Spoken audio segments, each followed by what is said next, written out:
जय श्री कृष्णा, राधे राधे। आज हम आपके लिए लाए हैं कान्हा और कुम्हार की एक रोचक पौराणिक कथा।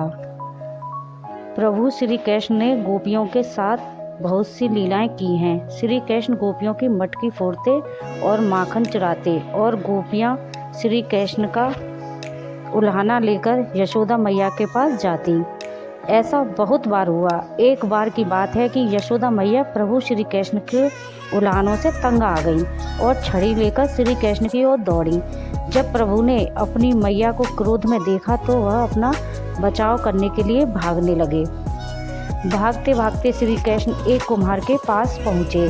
कुम्हार तो अपने मिट्टी के घड़े बनाने में व्यस्त था, लेकिन जैसे ही कुम्हार ने श्री कृष्ण को देखा तो वह बहुत प्रसन्न हुआ।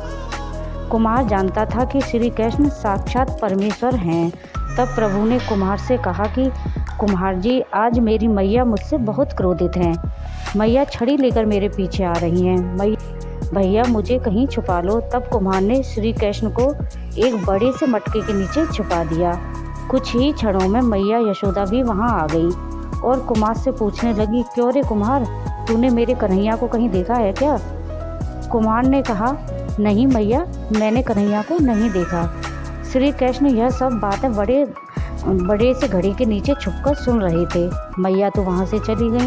अब प्रभु श्री कृष्ण कुम्हार से कहते हैं, कुम्हार जी, यदि मेरी मैया चली गई हो तो मुझे इस घड़े से बाहर निकालो। कुम्हार बोला, ऐसे नहीं प्रभु जी, पहले मुझे 84 लाख योनियों के बंधन से मुक्त करने का वचन दो। भगवान मुस्कुराए और कहा, ठीक है, मैं तुम्हारे 84 लाख योनियों से मुक्त करने का वचन देता हूँ। अब तो मुझे बाहर निकालो।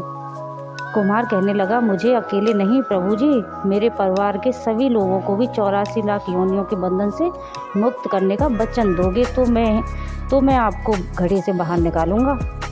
प्रभु जी कहते हैं, चलो ठीक है, उनको भी 84 लाख योनियों के बंधन से मुक्त होने का मैं वचन देता हूँ। अब तो मुझे घड़े से बाहर निकाल दो। अब कुम्हार कहता है, बस प्रभु जी, एक विनती और है, उसे भी पूरी करने का वचन दे दो तो मैं आपको घड़े से बाहर निकाल दूंगा। भगवान बोले, वो भी बता दे, क्या कहना चाहते हो? कुम्हार कहने लगा, प्रभु जी, जिस घड़े के नीचे आप छुपे हो उसकी मिट्टी मेरे बैलों के ऊपर लद कर आई है। मेरे उन बैलों को भी 84 के बंधन से मुक्त करने का वचन दो। भगवान ने कुम्हार के प्रेम पर प्रसन्न होकर उन्हें बैलों को भी 84 के बंधन से मुक्त होने का वचन दिया। प्रभु बोले, अब तो तुम्हारी सब इच्छाएं पूरी हो गईं, अब तो मुझे घड़े से बाहर निकाल दो।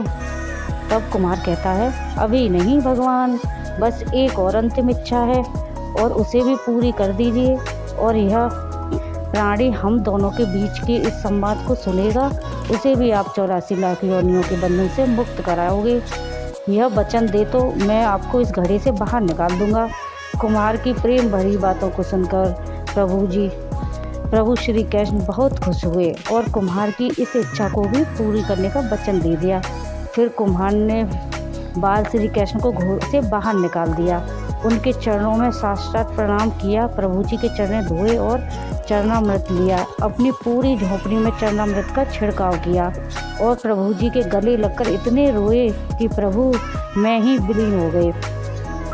जरा सोचो, जो बाल श्री कृष्ण 7 कोस लंबे चौड़े गोवर्धन पर्वत को अपनी कन्नी उंगली पर उठा सकते हैं, तो क्या वह एक घड़े को नहीं उठा सकते थे? लेकिन बिना प्रेम रीझे नहीं नटवर नंद किशोर कोई कितना भी यज्ञ करे, अनुष्ठान करे, कितना भी दान करे, चाहे कितने भी भक्ति करे, लेकिन जब तक मन में प्राणी मात्र के लिए प्रेम नहीं होगा, प्रभु भी कृष्ण नहीं मिल सकेंगे। राधे राधे, जय श्री कृष्णा। अगर आपको ये कहानी अच्छी लगी हो तो प्लीज़ मेरे चैनल को सब्सक्राइब और लाइक अवश्य करें। धन्यवाद।